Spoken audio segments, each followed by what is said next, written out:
très rapidement maintenant, avoir un temps de réflexion sur la manière dont on peut recruter une personne en handicap psychique et les conditions, les étapes aussi qu'il faut sans doute respecter, ou en tout cas les éléments qui sont structurants d'une période de recrutement. On a voulu le distinguer du maintien dans l'emploi, qui sera la table ronde suivante. Dans la réalité, il n'y a pas beaucoup de différence. C'est peut-être un peu plus compliqué dans le cas de maintien dans l'emploi d'avoir vu échapper une situation qui s'est dégradée et qui, quand la personne revient, a quelque chose d'avoir créé un peu de crispation et donc du coup peut-être plus de réserve de la part de ceux qui vont accueillir. Mais mis à part cette différence, c'est plutôt l'occasion d'avoir deux formes de témoignages, aussi bien sûr sur le parcours de vie qu'ont vécu ces agents qui ont accepté de témoigner que sur le rôle que jouent les accompagnateurs autant que les employeurs. Donc je demande à Patrick Gentil, Thomas Féty et Frédéric Vincent, si vous le voulez bien, de me rejoindre.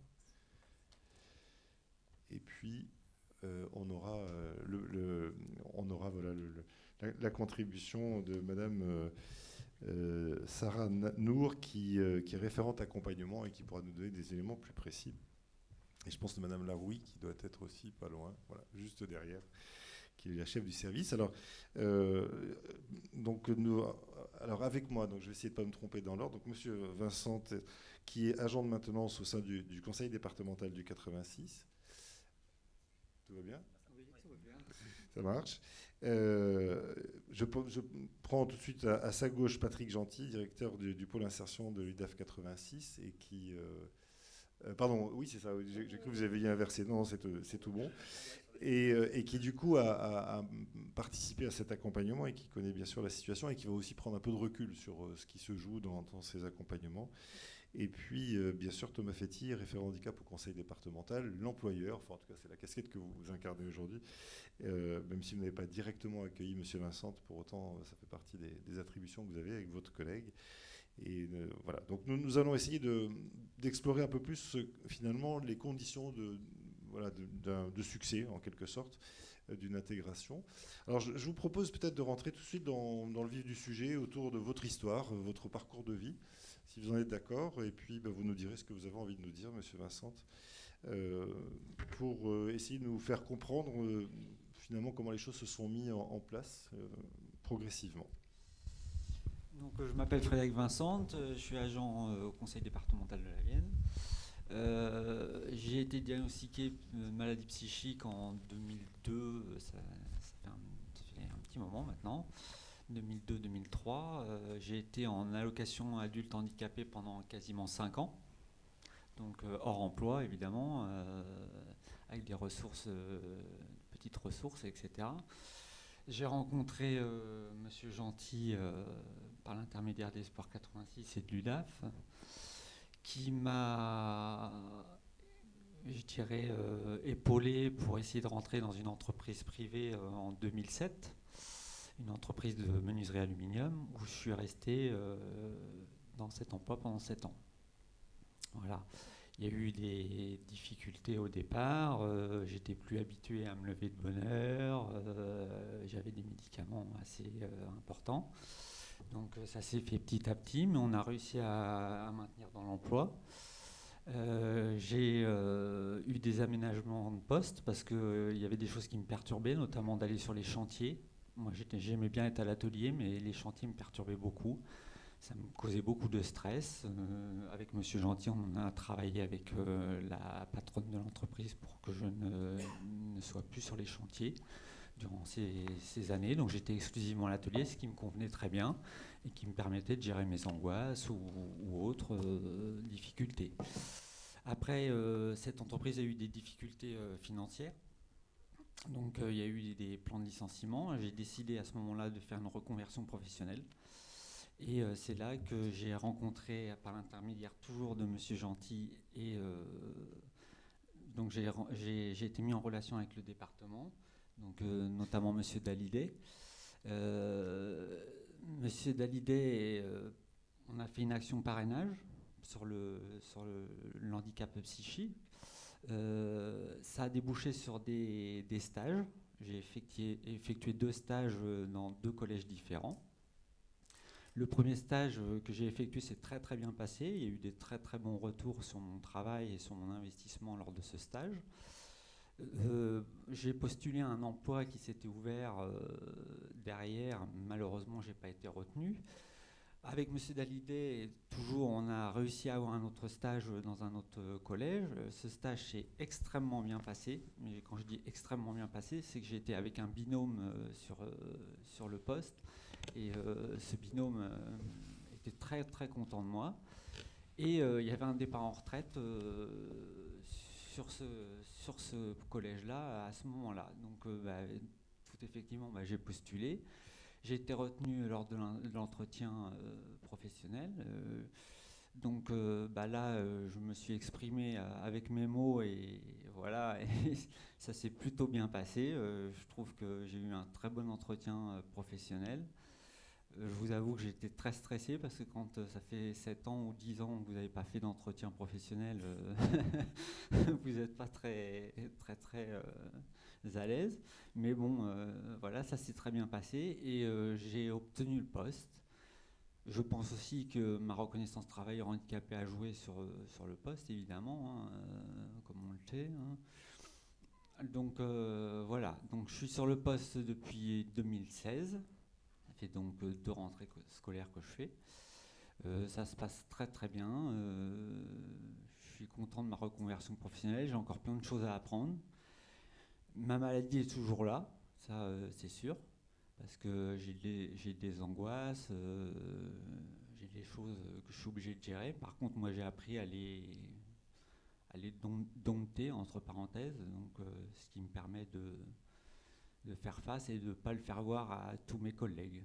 J'ai pris le choix de le dire à certaines personnes et pas à d'autres, et que ça reste bien avec ces personnes-là. Notamment mon supérieur n'est pas au courant de mon handicap. Par contre, mon collègue, mon binôme, lui est au courant. Moi, j'ai pris ce choix-là pour l'instant. Peut-être qu'un jour, je divulguerai à d'autres personnes, notamment mon supérieur, mais pour l'instant, j'en vois pas la nécessité. Donc, j'en reviens à ce qu'on disait tout à l'heure. C'est quand même important de pouvoir avoir le choix de ne pas dire qu'on a une maladie psychique et laquelle et pourquoi et comment et qu'est-ce qu'elle fait et voilà. Moi je trouve que c'est très important qu'on puisse faire ce choix-là. Donc ça fait 2 ans que je suis là-bas. Je me suis retrouvé, mon collègue a eu des problèmes de santé à son tour. Lui pas psychique mais bon autre chose. Je me suis retrouvé donc dans un des plus gros collèges de la Vienne. Tout seul aux rênes du collège au niveau de la maintenance. Et j'ai réussi à passer le cap parce que c'est assez difficile. Je ne m'attendais pas à me retrouver tout seul au bout d'un an et demi, 2 ans à tenir le collège en maintenance. Et j'ai réussi à passer le cap et j'ai réussi à tenir et j'ai eu que des bons retours de mon supérieur lors de mon entretien individuel. Voilà un petit peu mon parcours. Merci beaucoup pour la précision et la chronologie de ce témoignage. D'autant plus courageux que vous ne l'avez pas forcément annoncé aux uns et aux autres dans votre entourage. Donc on bénéficie de votre regard et on l'apprécie particulièrement. Alors, je ne sais pas à qui il faut poser la question, peut-être à Patrick Gentil, mais peut-être aussi à vous. Qu'est-ce qui fait qu'à un moment donné, on tombe sur UDAF 86 et qu'est-ce qui, quand on y est, UDAF ou Esport 86, et qu'est-ce qui, quand on y est, quels sont les indicateurs pertinents qui justifient qu'à un moment donné, il y a un accompagnement? Voilà, en quoi le terme de l'accompagnement devient un moment nécessaire? Est-ce que vous voulez continuer peut-être, Monsieur Vincent, juste là-dessus, si ça vous semble pertinent? Et puis après, Monsieur Gentil prendra le relais. L'accompagnement, moi j'ai pris connaissance de l'UDAF et de Espoir 86, notamment par le suivi de mon médecin psychiatre, qui m'a conseillé de venir donc, me renseigner. Donc j'ai rencontré Monsieur Gentil à ce moment-là. J'ai eu un besoin assez important parce que ça a été un soutien énorme au niveau réinsertion à l'emploi. Faut le dire clairement. Hein. Moi, ça faisait 5 ans que je travaillais plus. Voilà, vous avez un rythme de vie qui est complètement différent. Vous avez en plus votre maladie qui est là. à l'époque où m'a trouvé Monsieur Gentil, je pense que voilà, hein, on ne savait pas trop où on allait. Hein.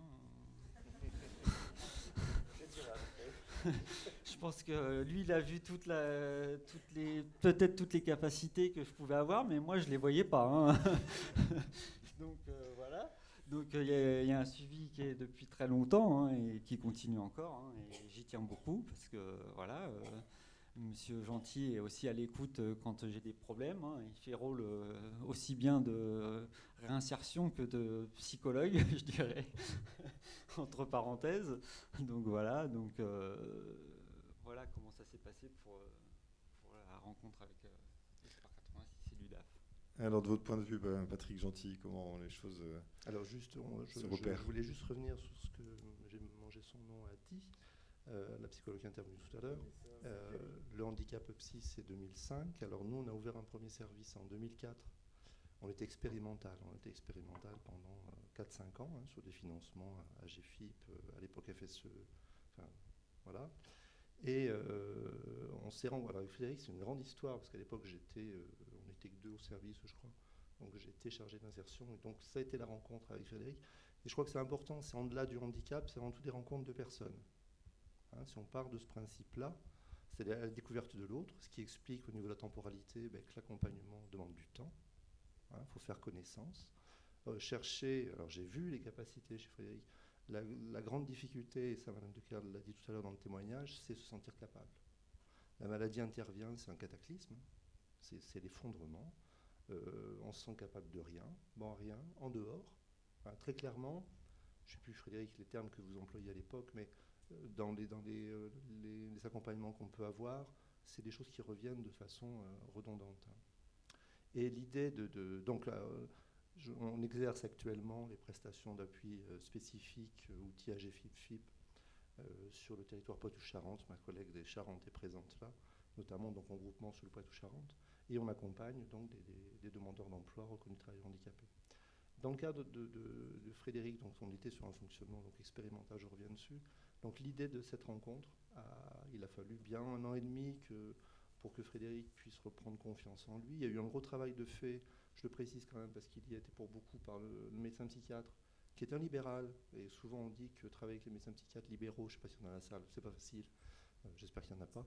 Mais voilà, trop tard. Mais on a extrêmement bien travaillé. Je crois que ça a été un élément rassurant pour Frédéric.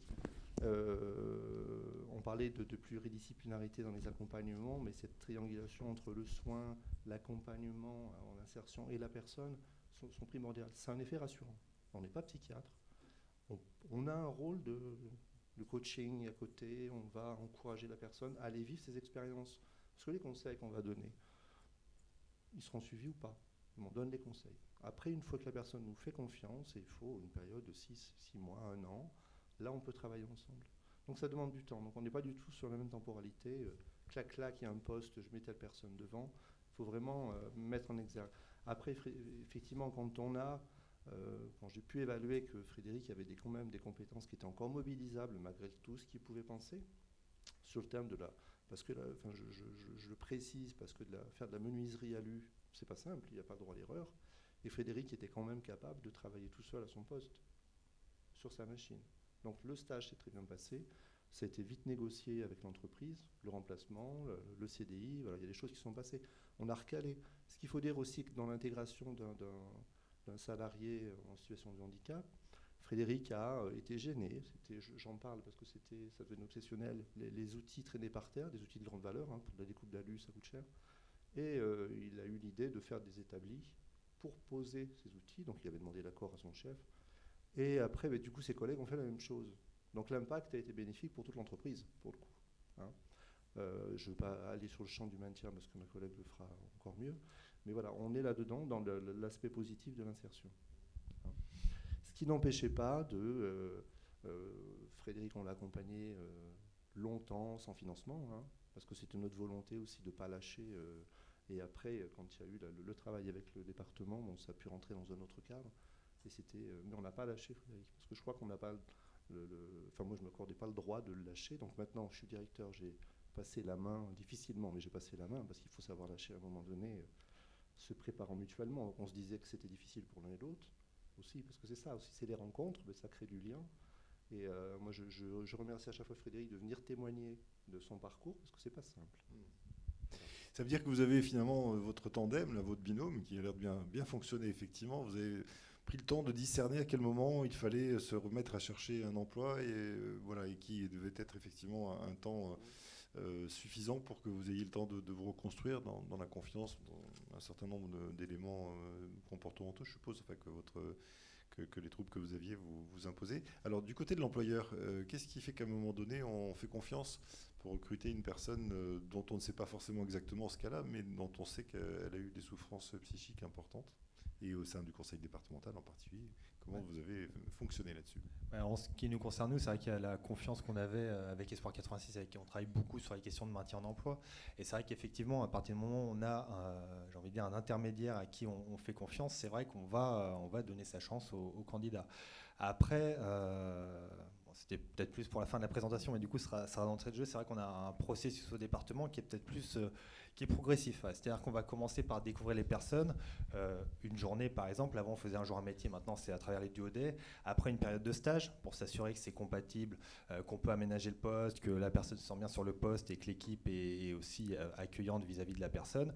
Et puis après, on va proposer un poste où là, il y a un entretien de recrutement. Donc il y a toute cette phase-là qui va rassurer l'employeur, l'équipe, parce qu'il y a l'employeur au niveau central, mais aussi l'équipe du quotidien qui doit être, où les relations doivent bien se passer. Et puis ça me fait justement l'occasion de revenir sur ce que vous disiez, monsieur Vincent, c'est qu'effectivement, alors c'est monsieur Daïdé, mon responsable, qui gère plus les recrutements, et moi après je suis sur le parti maintien, donc je connais peu monsieur Vincent, mais c'est plutôt bon signe, parce que ça veut dire que ça se passe bien, parce qu'on me sollicite quand il y a besoin de faire des actions de maintien ou pour favoriser notamment l'intégration.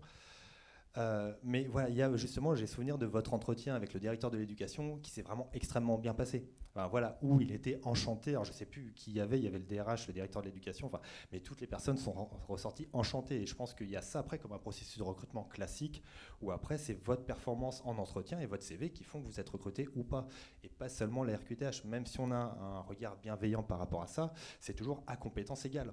Donc s'il y a un candidat meilleur que vous, c'est pas voilà. Et c'est vrai que j'ai souvenir que oui, tout le monde, enfin Monsieur Daïdé est revenu en disant bon ça s'est très bien passé, tout le monde était enchanté, il devrait être recruté. Donc il y a aussi tout ça. Il y a à la fois quel accompagnement est mis en place et qui peut rassurer au moment de la prise de poste. On dit voilà, si jamais il y a une difficulté d'intégration, on pourra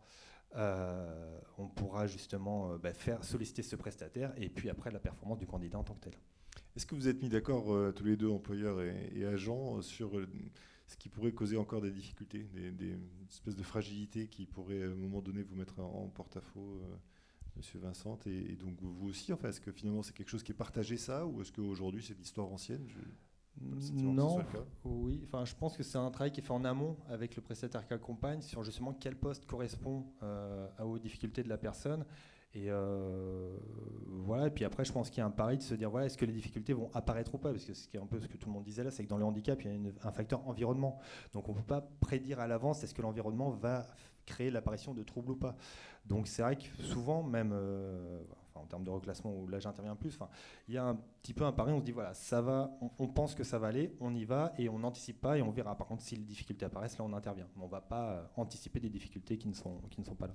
D'accord, et donc vous gardez le dialogue pour être capable d'anticiper, enfin en tout cas de prévenir les premiers signaux. Comment vous sentez, monsieur Vincent, par rapport à ça? Est-ce que vous avez, si vous êtes au clair sur le fait que c'est vous qui êtes le déclencheur et qui devez dire attention? Je sais que j'ai un interlocuteur au niveau du département, et que si je rencontrerais des difficultés liées à ma maladie, je pourrais tout de suite en parler et voir ce qu'on pourrait mettre en place pour améliorer les choses, quoi, pour maintenir mon emploi sereinement et que je le fasse dans de bonnes conditions, quoi. Alors, quelle est la relation que vous avez aujourd'hui avec Espoir 86? Est-ce que c'est vous qui avez pris le relais, du coup, puisque c'est ça? Sarah Nour, attendez, je vais vous passer le micro. Comment vous voyez cet accompagnement? Est-ce qu'en ce moment, on est en phase plutôt light, ou au contraire, est-ce qu'il y a alors, pour l'instant, on reste en veille, donc ça se passe plutôt bien. Mais voilà, on est toujours disponible s'il y a besoin d'intervenir. Alors, pas en entreprise, puisque M. Vincent n'a pas formulé le souhait que l'employeur soit au courant de la RQTH, mais on reste disponible si besoin. Vous avez donc des contacts de temps en temps? Oui, régulièrement, on a des contacts. Et puis, juste pour situer nos missions au niveau opérationnel, donc moi je suis chargée de prestations. Notre leitmotiv, c'est vraiment l'approche personnalisée, l'accompagnement personnalisé des personnes qu'on accompagne, comme le disait Vanessa. Donc on est vraiment sur l'approche IPS, je ne sais pas si vous connaissez, Individual and Placement Support, où on essaie vraiment de sécuriser le parcours. Donc comment on sécurise le parcours? Donc on essaie de diagnostiquer au fil des rendez-vous, on essaie de conjuguer la pathologie, les restrictions, mais aussi l'envie de la personne. Donc ça reste une composante motivationnelle qui nous aide à travers les PMSMP, les périodes de mise en situation professionnelle, qui sont un outil précieux puisque ça permet à la personne de s'évaluer, mais qui nous permet nous aussi d'ajuster notre accompagnement. Donc on peut par la suite mettre en place une formation s'il y a besoin, ou commencer le travail de deuil quand la personne n'a pas conscience ou n'a pas fait ce travail de conscientisation de sa pathologie. On a un autre outil aussi qui est précieux, donc je rejoins ce que disait Vanessa, on se rejoint sur beaucoup de choses au niveau de nos outils. Au niveau des infosensibilisations, on fait attention aussi au collectif de travail. Donc on est dans ce travail-là encore, on voit qu'il y a encore beaucoup de travail, notamment en ce qui concerne le handicap invisible, donc qui n'est pas compris, qui est souvent mis en parallèle avec les traits de caractère de la personne, donc la fainéantise, la nonchalance, les choses comme ça. Donc on essaie vraiment d'aller contre ces représentations-là. Donc voilà, on reste aussi en veille quand la personne est en emploi. Et je ne vais pas intervenir sur la partie maintien dans l'emploi parce qu'il y aura une autre table ronde à ce sujet-là. Et puis on œuvre pour et on voit qu'il y a beaucoup de travail à faire, mais on reste un dispositif d'accompagnement qui est de plus en plus sollicité à travers les PASS, les prestations d'appui spécifiques, et on s'adapte au mieux. Est-ce qu'on peut faire justement un tour des dispositifs que vous utilisez fréquemment? Je pense que ça intéressera les employeurs ici. Pardon? Oui, tu en parleras aussi, mais c'est sans forcément le faire. Mais pour savoir, par exemple, dans votre cas, qu'est-ce que vous avez mis en place et vous, j'ai l'impression que vous avez fait confiance à Espoir 86, c'est ça, et du coup, qui a pris un peu en charge les préconisations en termes de dispositifs ou pas? Ou alors, au contraire, c'est vous qui prescrivez un certain nombre de choses? En termes de prescription, oui, c'est le médecin de prévention qui va nous faire les préconisations au sens administratif du terme. Après, quand vous parlez justement d'intermédiaire et de solliciter en cas de difficulté, je pense que justement cet accompagnement d'Espoir fait qu'on est tous sereins et qu'on sait très bien que s'il y a une difficulté, Espoir 86 sera au courant et nous en informera, enfin, avec l'accord de la personne, bien entendu. Justement, à propos des dispositifs, c'est aussi intéressant de voir ce qui a pu se passer aussi par rapport aux trous dans la raquette dont on peut souvent parler en termes d'accompagnement. C'est-à-dire que suite à son recrutement, M. Vincent était plus accompagné officiellement par Espoir 86. Alors, je ne sais pas quand ça a pris fin, si c'était juste avant ou après le recrutement, mais avec le lien qu'il y avait entre M. Gentil et M. Vincent, il y avait toujours des échanges réguliers. Et du coup, on en a appris ça, mais plusieurs mois après. Et on a pu officialiser cet accompagnement, et ce qui fait que maintenant, voilà, c'est vraiment rentré dans les clous, grâce justement à l'aide du FIP sur le handicap psychique, où on peut justement solliciter un prestataire et financer un accompagnement extra-professionnel, voilà, qui peut justement être un accompagnant supplémentaire entre tous ceux qui existent, les PASS, qu'on pourra décrire ultérieurement. Mais voyez, cet accompagnement-là, et qu'on a pu officialiser dans ce cadre-là, et d'où l'importance d'avoir toujours un lien et quelqu'un qui peut accompagner, un point d'appui pour la personne. Je pense que ça peut être important parce que tous les changements peuvent être un peu déstabilisants. Et du coup, c'est important et c'est un des outils pour maintenir ça et officialiser ce travail que faisait M. Gentil et son équipe. Patrick Gentil. Oui, je voulais juste rajouter une chose. Effectivement, on a commencé avec le département il y a plusieurs années, je dirais plus 5-6 ans facile, dans le cadre des conventions FIP, à accompagner des agents en poste. Et à un moment donné, donc on se voyait une fois par mois. Et à un moment donné, on a dit, bon, c'est bien beau, on intervient auprès de vos agents, mais quand est-ce que vous allez recruter quelqu'un qu'on va vous proposer? Donc il fallait que ça fonctionne. Et c'est vrai que Frédéric a ouvert la porte aussi à ce travail-là, puisque l'insertion a pu se faire comme ça. Donc effectivement, au travers d'une expérience de parrainage entreprise, on avait réuni les employeurs où il y avait le parrainage, et c'est comme ça que Frédéric est rentré. Donc ça veut dire qu'il a concouru aussi à démystifier, je pense, au niveau du département des collègues, ce que c'était que le handicap psychique. D'accord? Et parce que quand je parlais de rencontre, c'est aussi la rencontre aussi avec des professionnels. Je pense que c'est passé aussi, ça se passe comme ça aussi. L'équipe de prévention, le médecin de prévention aussi. Enfin, voilà, ça a été ces rencontres-là, ce qui ont permis de mettre en place un certain nombre de choses. et grâce au soutien du FIP. Il faut le souligner. Parce que c'est vrai qu'en fait, on s'était posé la question en préparant, voilà, pourquoi faire d'abord la table ronde d'inclusion et après maintien. On se disait chronologiquement, c'est un peu comme ça que ça se passe. Et c'est vrai que c'est un peu ce que souligne M. Gentil. Nous, notre démarche intellectuelle au sein du département était différente. C'est-à-dire qu'on a fait du maintien en termes de handicap psychique, et à un moment, on s'est dit effectivement, pourquoi pas faire de l'inclusion. Et parce qu'en fait, c'est beaucoup plus simple, effectivement, c'est en ce sens-là où ça contribue à un peu casser les représentations, parce que sur du maintien, enfin, vous le savez sûrement tous, la situation est souvent ancienne, ancrée, cristallisée, avec beaucoup de tensions, un historique compliqué. On découvre la pathologie, il faut l'accepter, il faut découvrir les moyens de compensation à mettre en œuvre. Tout le diagnostic que vous avez évoqué, est-ce que c'est du psychique, est-ce que c'est du RPS, est-ce que c'est du social, voilà. Alors que là, en fait, on a tout ce travail qui a déjà été fait en amont par le prestataire, donc, et on a quelqu'un qui finalement est un salarié comme un autre, j'ai envie de dire. On n'a pas toute cette phase de crise, et du coup, on a juste quelqu'un qui est là, opérationnel, prêt à travailler, et ça s'arrête là. Et du coup, c'est vrai que c'est quelque chose de très positif. Voilà, et du coup, on souhaite effectivement continuer dans cette logique-là de l'inclusion. Frédéric Vincent, quel est votre sentiment par rapport à la multitude des acteurs, des dispositifs, des questions qu'ils se posent quand vous en entendez parler? Je suppose qu'aujourd'hui vous êtes assez aguerri à tout ce qui se passe autour de vous. Voilà, on vous a demandé sans doute une reconnaissance, on vous a demandé de passer, alors bien sûr Espoir 86, peut-être d'autres acteurs. Est-ce que vous avez l'impression que c'est un peu nébuleux tout ça, ou est-ce que finalement c'est relativement fluide? Alors nébuleux, non, mais déjà j'ai déjà accepté ma maladie, c'est déjà une grande chose. Accepter sa maladie, c'est déjà faire un pas en avant. Et après, moi, tout s'est enchaîné au fur et à mesure. Moi, j'ai pas trouvé que c'était nébuleux. Moi, j'ai toujours été suivi par Espoir. Il y a toujours eu ce lien, comme disait Monsieur Gentil. Donc, quand j'étais perdu, j'ai eu des problèmes avec des impôts. Enfin, j'ai eu plein de choses. Et j'avais toujours quelqu'un pour me retourner. Le département, visiblement, c'est ce que je disais, mon entretien s'est bien passé, c'est qu'il y a eu le parrainage avec M. Dalillet, ce qui m'a mis en confiance aussi pour faire les stages, etc. Il y a eu des échanges avec cette personne, donc voilà. Donc tout s'est enchaîné, mais je pense que c'est des acteurs qui lâchent pas le morceau, ils sont dessus, personne m'a lâché, on m'a tenu jusqu'au bout, on me tient toujours, et voilà. Et je trouve ça génial que j'ai pu être suivi comme ça et que ça donne ce résultat-là. Et j'espère que pour plein d'autres personnes, ce sera la même chose, quoi. Oui, justement, j'allais vous proposer de prendre des questions, mais alors du coup là c'est un complément d'information puisque vous faites partie de l'équipe. Juste ajouter, parce qu'on parle d'inclusion, de placement. Actuellement, dans l'accompagnement de M. Vincent, on est clairement sur une phase de veille, parce que l'accompagnement, il y a plusieurs intensités d'accompagnement. Et il a dû avoir un accompagnement très intensif à des moments quand il s'agit d'intégrer dans l'entreprise, de réfléchir à l'adaptation du poste, à l'environnement favorable. Et actuellement, quand vous posiez la question du rythme des entretiens, finalement, c'est assez light, hein, c'est tous les mois et demi, à peu près, tous les mois, et au besoin. Et cette phase de veille, quand on place quelqu'un en entreprise, elle est primordiale parce que ça rejoint la question du maintien dans l'emploi.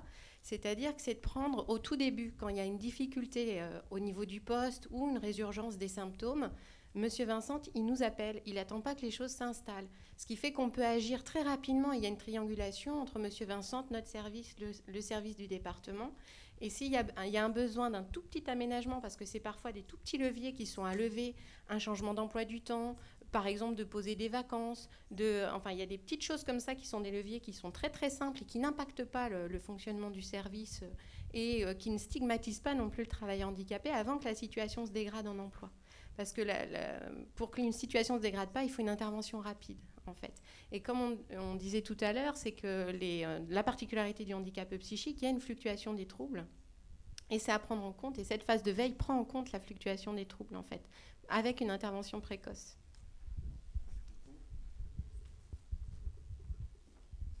C'était l'intervention que vous avez bien entendue de Madame Laroui, qui est la chef. Je peux ajouter quelque chose Oui, allez-y, bien sûr, avec plaisir. Je voulais dire, justement, j'ai eu des difficultés là quand mon collègue est tombé malade.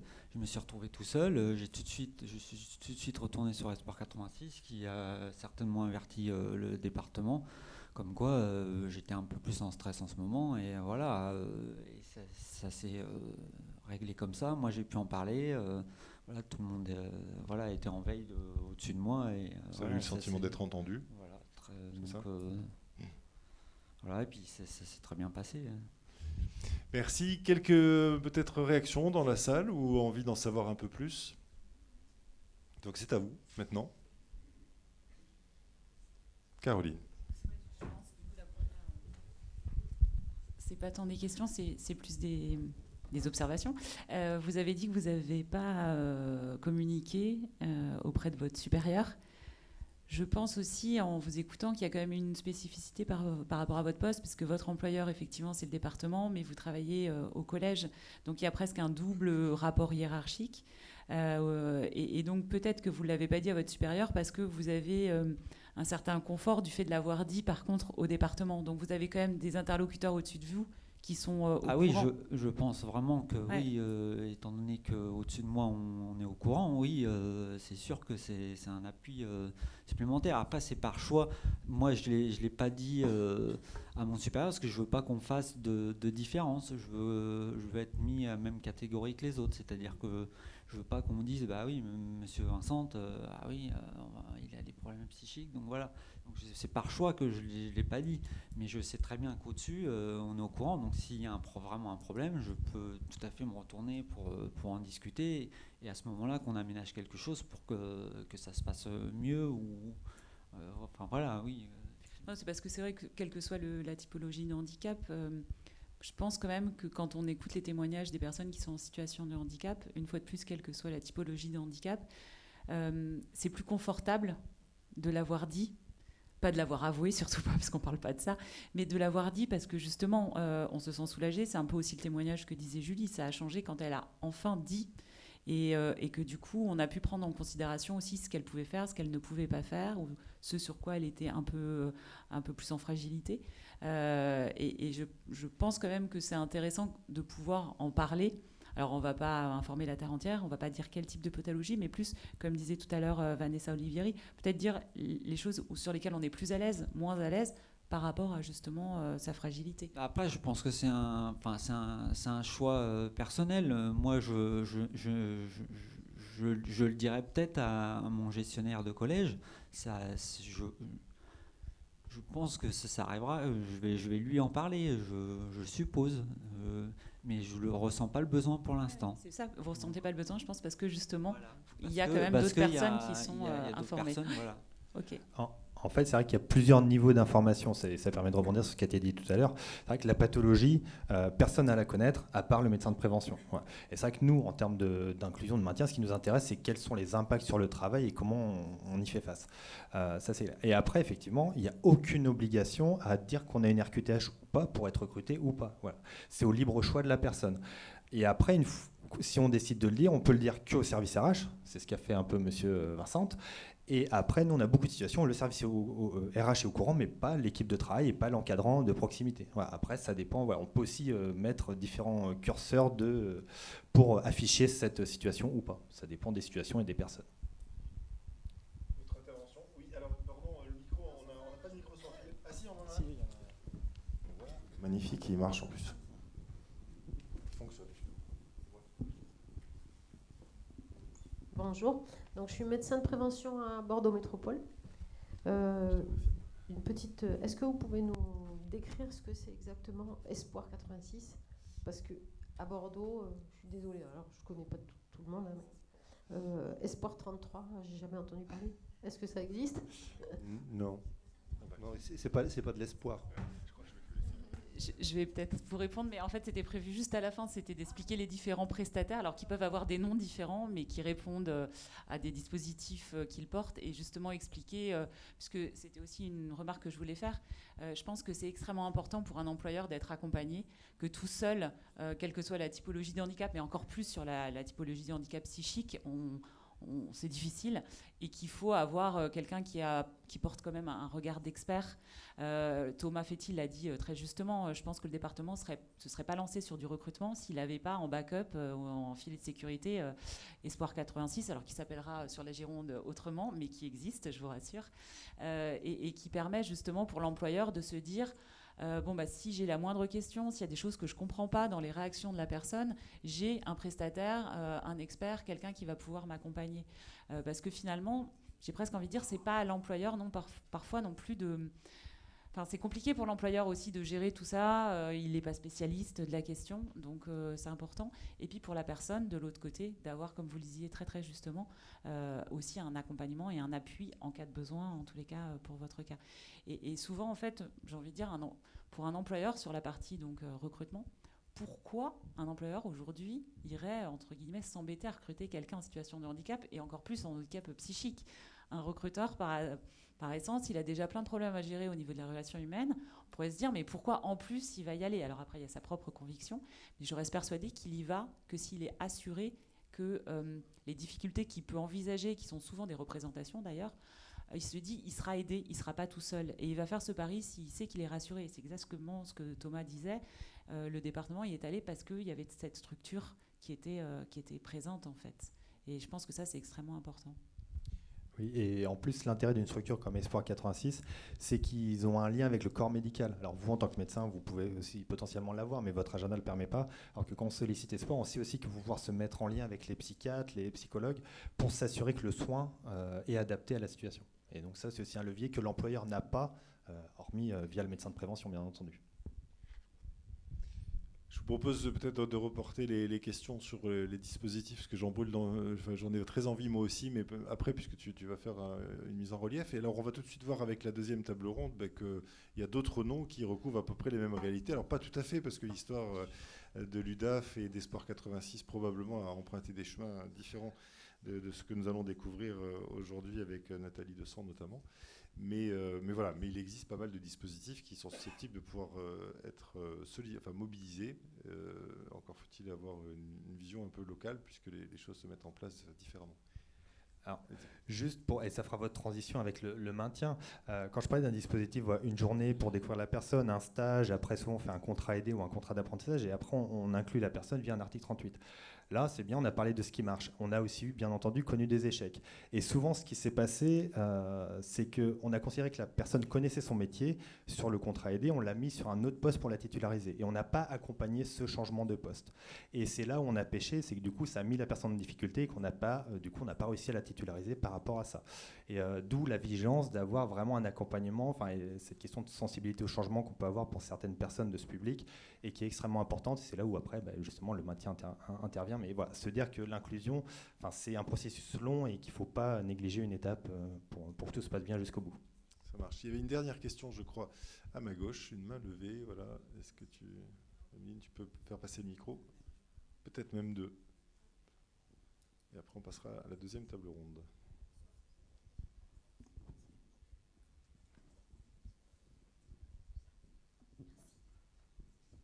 Merci. Voilà, je souhaitais savoir un petit peu par rapport à votre parcours que vous nous avez présenté, l'évolution aussi de votre poste de travail. J'entends effectivement qu'il a fallu aussi qu'il y ait un accompagnement, hein, j'entends bien, mais aussi au niveau de l'environnement de travail, qu'est-ce qui a permis aussi et qui a pu être facilitant pour pouvoir occuper vos missions et les exercer pleinement. Merci. Je pense que je suis tombé dans un collège aussi où je m'entends très bien avec tout le monde. Voilà, donc tout le monde est bienveillant avec moi au sein de mon travail, donc ça m'aide beaucoup au quotidien. Malgré que j'ai quand même des angoisses, des choses comme ça, comme je disais, que j'arrive à dompter. Et voilà, quand je me trouve à une situation un peu inhabituelle ou un peu dans l'urgence. Mais comme je suis bien entouré et que je sais que je peux compter sur les autres, ça me conforte et puis j'arrive à passer la barrière et aller au-delà. Je ne sais pas si j'ai répondu à votre... Vanessa Olivieri, tout à l'heure, faisait référence à la remédiation cognitive en disant pas le temps d'en parler, mais j'y pensais étrangement maintenant en disant il y a quand même des manières un peu d'inoculer, c'est-à-dire en matière de handicap psychique se joue un certain nombre de difficultés qui sont aussi des difficultés qui se jouent sur la confiance, qui se jouent sur la méthode, qui se jouent sur l'environnement qui est capable d'apporter. Enfin, je ne veux pas jouer au spécialiste, mais du coup on voit bien en fait sur les témoignages que vous apportez, Monsieur Vincent, comment à un moment donné, cette confiance vous porte à trouver ensemble des solutions avec votre environnement et à pouvoir les donner. Voilà, c'est pas pour faire une réponse toute faite, mais c'est vrai que on néglige souvent en termes de management combien finalement une forme de management positif, hein, si on reprend un peu les préceptes de Montessori qui expliquait comment à un moment donné on inocule cette confiance, ça peut fonctionner. Et dans cette salle, il y avait, il y a 2-3 mois à peine, une intervention extrêmement intéressante justement sur les travaux qui ont été menés. Je vous invite à aller regarder par Sciences Po avec McGill, l'université canadienne, justement sur la métacognition et la médiation cognitive, c'est-à-dire et autour d'un certain nombre d'expériences qui ont été menées, notamment pour redonner confiance à des élèves, et voilà, expérience qui a fait l'objet de mesures, d'évaluations, et qui montre à quel point effectivement ce levier est important. Et je pense que maintenant on arrive pile poil à l'heure, donc je ne vois plus les mains se lever, à moins qu'un micro soit déjà distribué, auquel cas je créerai une énorme frustration. Ah ben c'était le cas. Bon alors écoutez, je vous laisse prendre la parole, et puis après on fera une conclusion, on passera au deuxième atelier.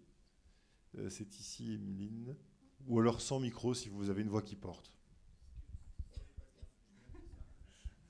Donc si vous aviez la gentillesse de faire passer le micro, ça serait confortable pour tout le monde. Merci.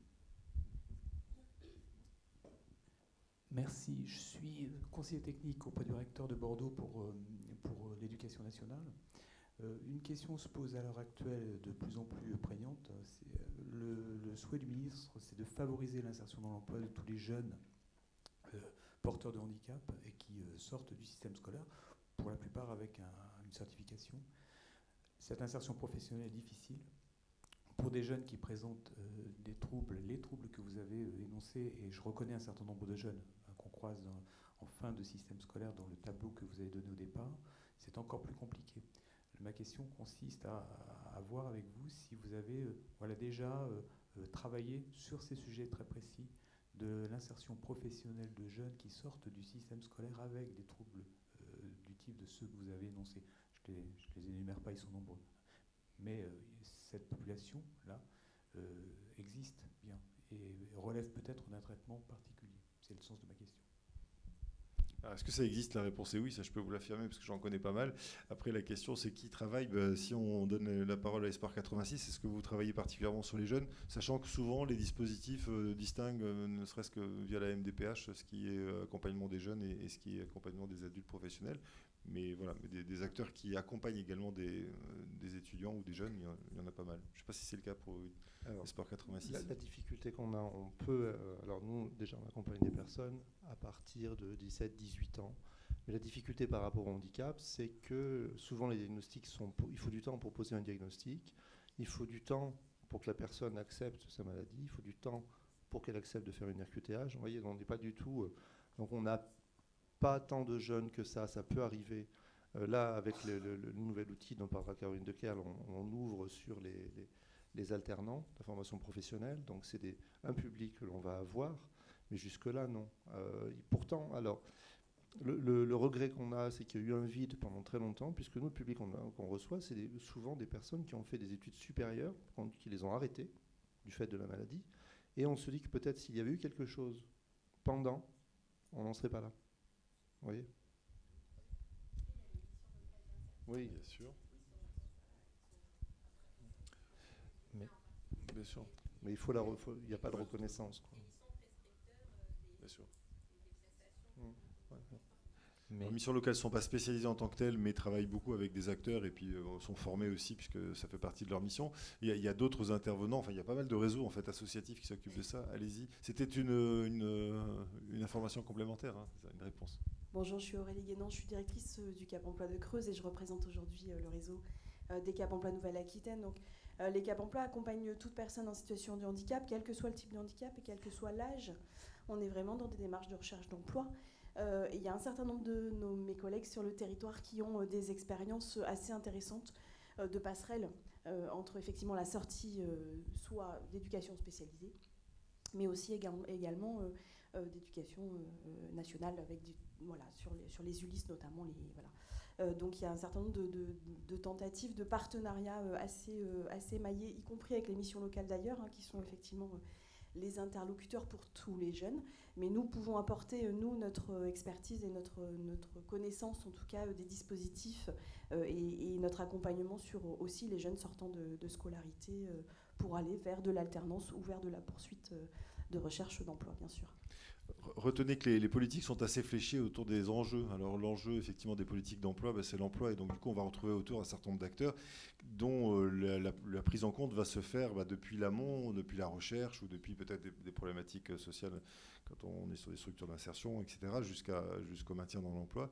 Alors que la question que vous posiez, moi je l'avais plutôt entendue sur quand on est encore étudiant, en classe, etc., qu'est-ce qui se passe? Et donc là, on est sur d'autres types de politiques et d'autres types de financement. Et c'est vrai que là, aujourd'hui, on réunit plutôt les acteurs qui travaillent ou sur les liens qui peuvent être faits entre l'éducation nationale et l'emploi. Et donc là, effectivement, il existe. Alors les Cap Emploi, c'est tout à fait intéressant. Je me souviens en Languedoc-Roussillon aussi des belles expérimentations qui avaient eu lieu là-bas.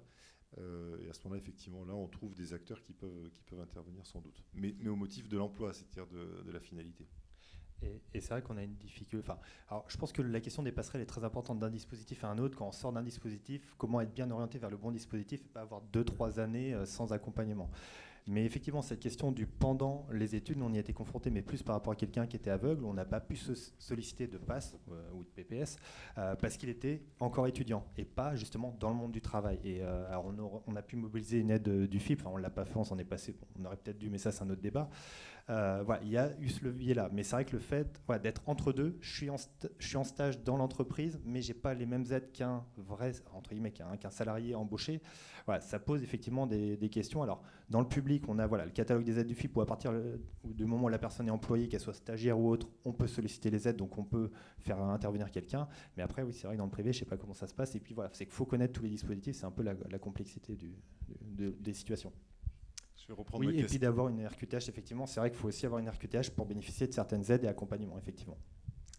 Je vous propose maintenant de passer sur la deuxième table ronde. Merci infiniment. Je pense qu'on peut les applaudir encore tous les trois. Merci de votre témoignage.